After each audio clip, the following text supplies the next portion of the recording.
একটা খুব সুন্দর ছোট্ট গ্রাম। এখানে থাকতো এক চাচা ও তার ভাতিজা। আর তাদেরই জঙ্গলে থাকতো এক ভয়ঙ্কর শাকচুন্নি। একদিন কি হয়, তার বকরিকে তুলে নিয়ে যায় শাকচুন্নি। সহ্য না করতে পেরে সেই শাকচুন্নির সঙ্গে লড়তে যায়। তারপর কি হয় আপনারা দেখুন। আসসালামু আলাইকুম চাচা। ওয়ালাইকুম আসসালাম ভাতিজা। তুমি ওইদিকে কোথায় যাবে? তুমি কি জানো না ওই জঙ্গলে এক ভয়ঙ্কর শাকচুন্নি থাকে? তুমি ওইদিকে কোথায় যাচ্ছ?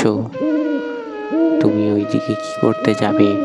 ও না ভাতিজা, আচ্ছা আচ্ছা, আজ আমি ওই শাকচুন্নিকে ছাড়বো না।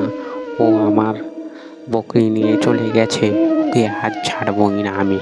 আও মাও, আও মানুষের গন্ধ পাও। কে এলো রে, কে এলো রে? খোঁজে আমি পাই, আজ বেটার ঘর মটকাবো। কে আর আমায় পায়? আজ বেটার ঘর মটকাবো। কোন আমি গুফার মধ্যে গিয়ে মাথাটাকে খেয়ে ফেলি, তারপর দেখছি। এই তো মনে হয় এসে গেছি, এটাই সেই গুফা।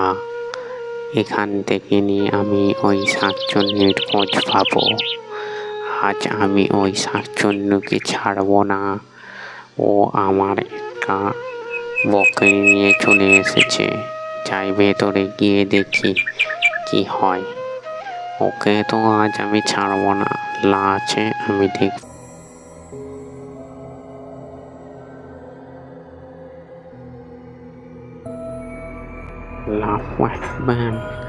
এ কি দেখছি?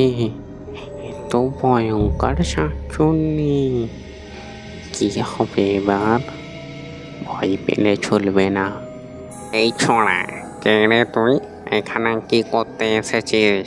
হ্যাঁ, এখানে জানিস না এটা আমার এলাকা? তুই আমার এখানে কি করতে এসেছিস? তুমি আমার বকরিটাকে কেন তুলে নিয়ে এসছো, সেটা জবাব দাও। এই ছোঁড়া, তোর বকরি তো কি হয়েছে? ওটা এখন আমার পেটে, তুই আমার কিছুই করতে পারবি না। হা হা হা হা হা। বকরিটার টেস্ট কিন্তু হেভি ছিল। তুই যাই বলিস, তোর বকরিকে কি খাওয়াস রে? এরে শয়তান, তুই আমার বকরি আমায় দিবি না? হবে না। আউযু বিল্লাহি মিনাশ শাইতানির রাজিম। বিসমিল্লাহির রহমানির রহিম। আরে শয়তান, বন্ধ কর, আমার কাজ চলছে রে, বন্ধ কর শয়তান, বন্ধ কর। ওরে আমি চলে গেলাম রে, মরে গেলাম রে, মরে গেলাম রে। ওরে বন্ধ কর রে, বন্ধ কর, এই তেলাওয়াত করা বন্ধ কর, না হলে আমি মরে যাবো, আমি চলে যাচ্ছি।